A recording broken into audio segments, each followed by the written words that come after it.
was a DoorDash-backed founder that built a delivery startup that made food delivery profitable. We built a gig assistant app that allowed drivers to automate their order requests, so a driver could decide how far they wanted to go, how much they wanted to make, what items to get, and how much they wanted to make per trip, and our app would handle the rest. It was essentially all-in-one delivery driver app. So you would be able to have your Grubhub, DoorDash, Uber Eats all in one place. You could organize it and allow to basically have this one-stop shop to manage all of those order requests. This essentially this was an internal tool that we built for the delivery startup, as this app was not the original idea. Rather, it came from a long list of things that we started, and we found something that hit home run, basically, where we offered a delivery service for local restaurants to lower their commissions to these delivery platforms like Grubhub, DoorDash, Uber Eats, by offering to do their delivery instead of having them to use DoorDash, Grubhub, Uber Eats drivers. This would lower commissions down from 30% to whatever the lowest they could possibly have. And so this allowed them to make more money, and it saves a whole lot of time for them. And this was only possible because our team had experience in first logistics, doing delivery startups, and having a unique understanding and perspective about how to operate these logistic networks for these on-demand services. So my background, I was a software engineer. My partner was also a software engineer. He's also a supply chain major at the #1 supply chain school in the United States. Could be the world, I don't remember the rankings for that. But our solution to delivery was having a hub and spoke model.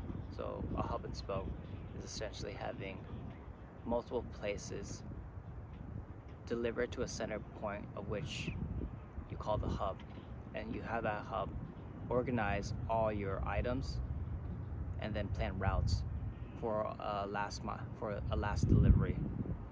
So in this case, we would organize orders from different platforms we were getting from our various restaurants, organize it in routes that were far more efficient than going from a one-to-one, which was basically the current solution. So one-to-one means that you go from restaurant A to house B, back to the next restaurant and back. So you're going from A to B, A to B, A to B. And that is what the current model for DoorDash, Uber Eats, and all these on-demand services provide and currently operate as. But from our understanding,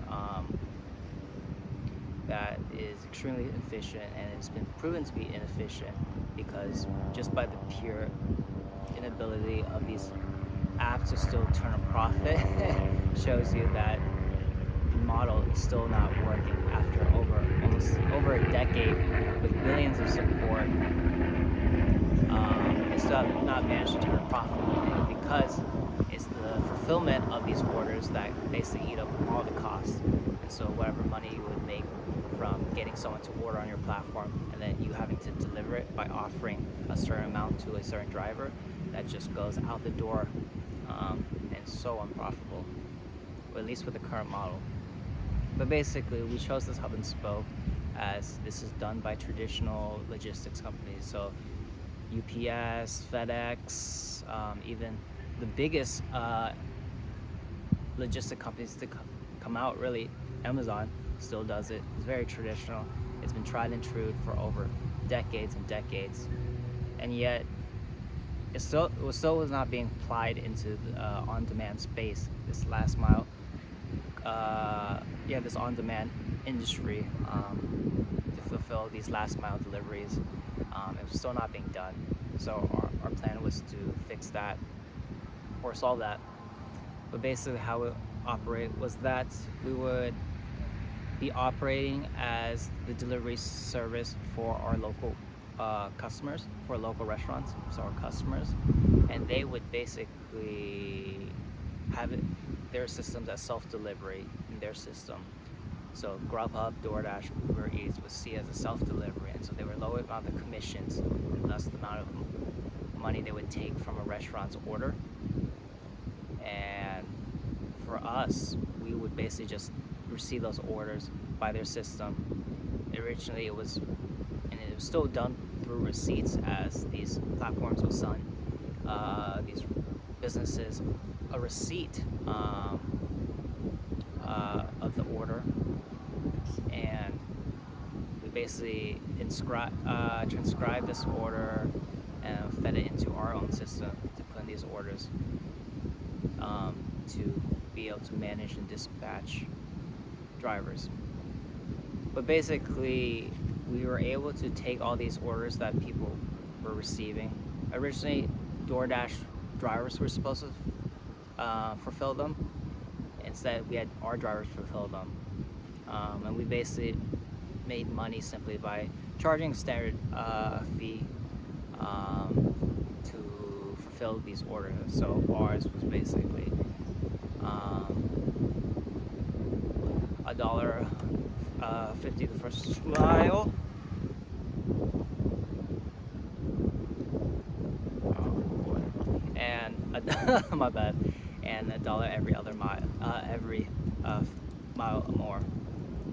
So in comparison, we were charging significantly less. Now how do we do that? So basically, under hub and spoke model, through pure volume, you're able to generate enough revenue at a good enough efficiency that your drivers are able to make a profit off of the delivery, rather than the current circumstance where for every delivery you do, more often than not, is completely unprofitable, just because you're offering a whole lot of money for a very sometimes small trip, which is not profitable for your margins. But basically, we round up our deliveries, organize them, and then fed them in bulk deliveries. So a driver at when we first started could push out from typically an average max for a top driver in our area was 3 deliveries an hour at max. We were able to immediately push it to 5 just by switching to our service. And as we grow our service, we were able to exponentiate the amount of deliveries a driver could fulfill. Essentially improve the productivity and efficiency and speed at which they could fulfill these orders to their customers and still be fulfilled on time, food still hot, and the customer was satisfied, and the restaurant was satisfied, as less orders were mistaken, more money was made for the restaurant and such. It was basically a win-win. So it was, for us, basically, we would figure out how to fix the incentive systems in delivery, especially on the fulfillment part. But we grew that, and we were growing. Unfortunately, we just did not have access to any sort of funds. So we tried getting to accelerators, incubators, and whatnot. Even accelerators that our team was ready to pawn on, but no one had given us a chance. They never saw what this possibly could amount as. They said it was highly risk averse with this industry requiring a ton of capital, which is true. But we never got the support. So for us, we basically, from day one, always had to make sure that we could make money, that we could be profitable, because we knew that we had no one helping us. We had no one come and save our ass, no one to mentor us how to raise more money. So from day one, we had to make sure the money was coming in, and that was profitable. We were running on something that is sustainable and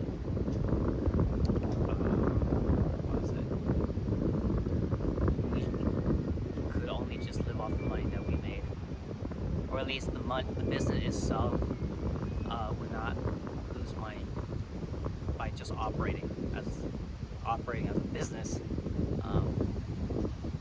So we basically started with that, and then we quickly had to re-innovate ourselves consistently. We constantly had to build internal tools or new products, basically just to make an extra buck to make sure we could bring money to the table for the day or the next couple of days, as we were so strapped. And we basically operated this in the middle of nowhere. So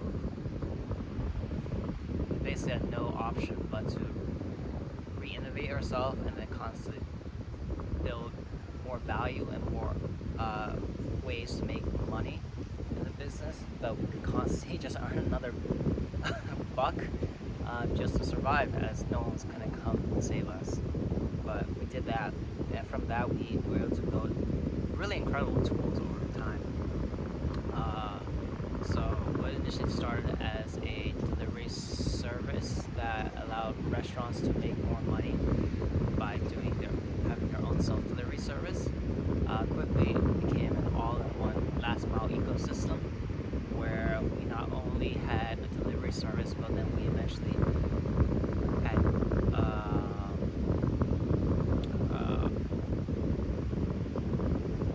our own all-in-one ordering platform.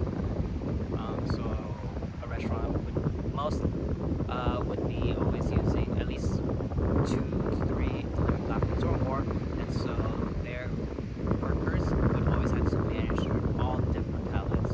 If you go to any restaurant, you see there's one tablet for that, one tablet for that, etc., etc. So all the things consolidated that. We also made our own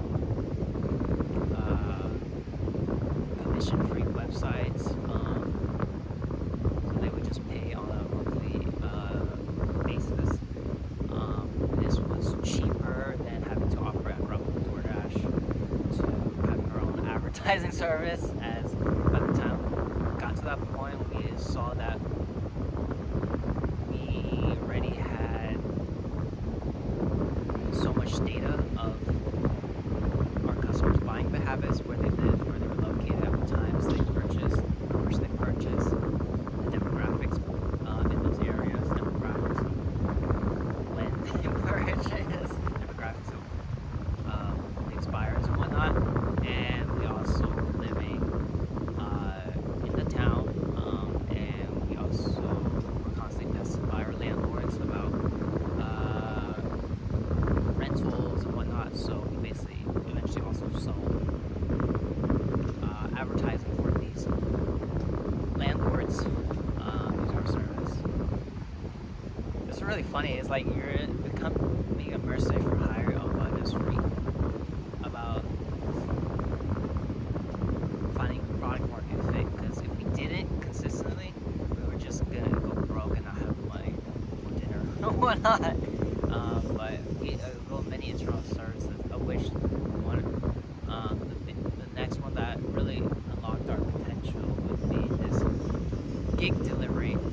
this gig assistant app, because we came to a problem where we were growing, and it just took time. It took a lot of time, really, and we simply were running on no budget. We had no money. Money was coming in, money is coming out with little profit margins. Whatever profit margin would be reinvested to improve the equipment that we had, the software that we had, to just reinvest in the company. So we were basically still running off whatever savings we had, or I was also still working another job, and I would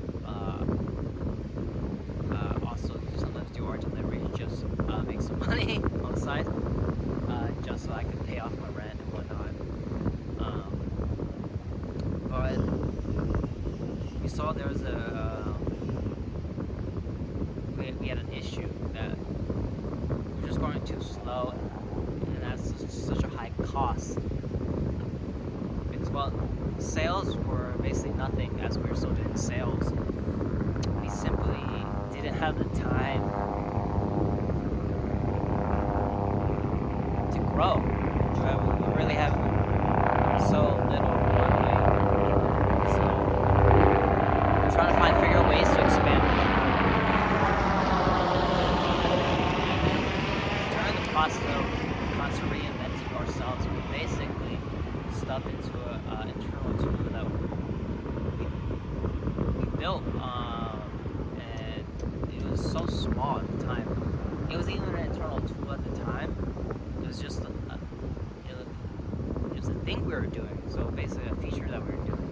But it became the tool, and then we decided this tool was a lot more valuable than we imagined. Which was basically the ability to decline a DoorDash order, or be able to decline a Grubhub order. As simple as that may sound, you would think, oh, drivers would not, they could decline order. Why would it even matter? Because it's only 2 seconds, 2 or 3 seconds. But what happens is that if you understand how this process, this work is done, basically orders are coming in. Orders will be coming in, especially if you live in a good market. Orders will be coming in, and so it takes time for a driver to decide whether that order is worth taking. So that it's worth taking. So they had to basically calculate some basic math, really. But when this basic math is constant, it becomes very tiring, and sometimes it can be mistaken or you miss a good opportunity just because you have to repeat the same repetitive task. So what I mean by this is that, let's say I'm getting an order for $5 for 2 miles. So that is basically $2.50 a mile. That's $2.50. Yeah, it's $2.50 for a mile. And depending on the person, it may or may not be worth it. It's up to the driver and how they choose to get it. Just decide if it's worth it. But by then, good drivers at least will know if it's worth it or not for them. But imagine having to do this for DoorDash, Grubhub, Uber Eats. Because a lot of these guys are using multiple apps. It's not just one app. A lot of markets, they simply do not have enough volume coming from one app that they have to use everything. So that's why you see guys that do DoorDash, Grubhub, sometimes they do even Grubhub, Uber Eats, and Uber back. But it's just such a repetitive thing. So you'll get a bit of function out and how they need to decline those orders. For our drivers,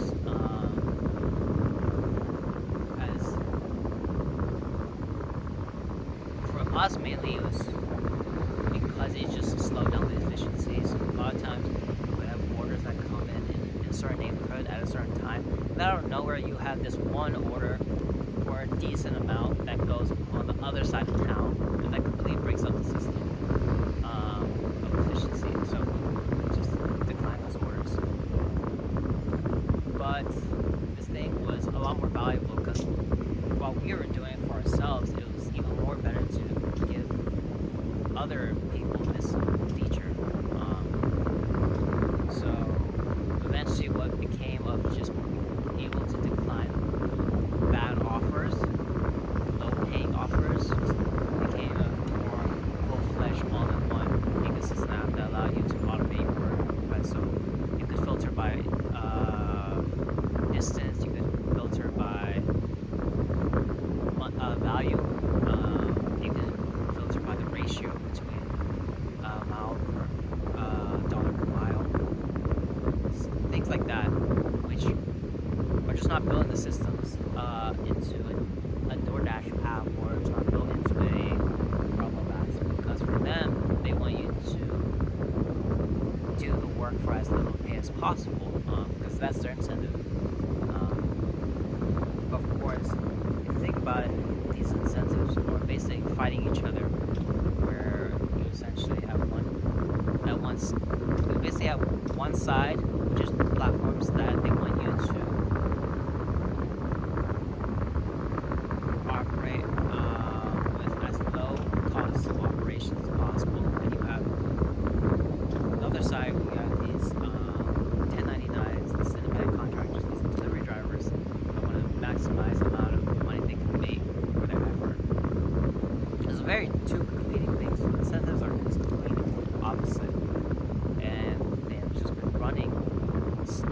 just because these platforms have basically raised billions of money, and how they operate is that they focus on throughput of new drivers. So basically, they incentivize drivers in the very beginning to do these deliveries. As in the beginning, they'll offer bigger bonuses, better offers, some things that make, oh wow, this is like a gold mine.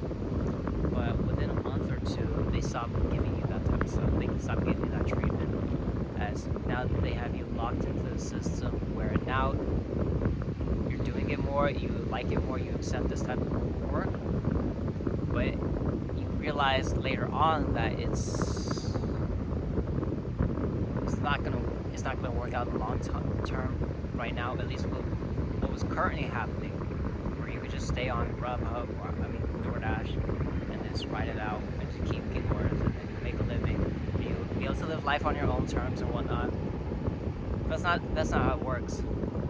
So their goal for them is how to increase the amount of new drivers that keep coming in to do this work.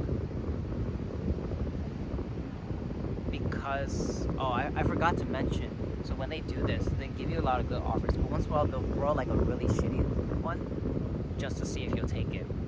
And a lot of new drivers will take it, some won't, but a lot will take bad offers because they think more is just going to keep coming in, and eventually it does taper down. And so you're one of these veteran drivers where you have to basically haggle, you have to spend more time sifting through orders to make sure it's worthwhile, or if it's not, you at least be able to bulk them yourself to be able to do more. But other than that, these incentives were misaligned. But we had built this tool, and what we found is that when we're filtering, by doing both sides of it, by basically focusing on how to effectively and efficiently deliver food on time, every time, and make it profitable, and then also figuring out how to make drivers easier, what we found was that it increased the whole logistics network so that at the end of the day, drivers could make more money by simply delivering more food. Because when we figure out how to solve the platform's incentive issues of how to fulfill more orders, and we help drivers how to manage orders, what we found is we just got so much more information from both sides that allowed us to be able to effectively even deliver these foods better, even on the same rates that they were charging, and still make profit off of that. So I'm saying basically what eventually became, we were delivering on average 15 orders an hour, which is insane. For a driver, that's literally insane. Unless you knew where all your orders were coming in and you were able to only deliver the orders that made sense for your route, which we were able to do. And so this way we were able to grow not only from the driver's side, but it was also able to grow from the delivery side, because we're just offering a better delivery service for these restaurants. This was helping the restaurant owners make more money, and this was helping DoorDash make more money, because they're not now losing tons of become more profitable, as they're not throwing away money to get someone to come over to a restaurant, pick up the food, and then deliver it to the customer. And then this helping the driver's incentive is that we now understood more of what was happening on during the delivery. Basically, at this point, we basically knew what apps they were on, at what time they were going to operate, what routes they would take, and we were able to better organize these routes overall. But both sides were rude. But we basically saw that this GigaSend app was way quicker to grow in new markets. As simple as that. It is way quicker to deliver, to grow in newer markets, as it's a software. It's not some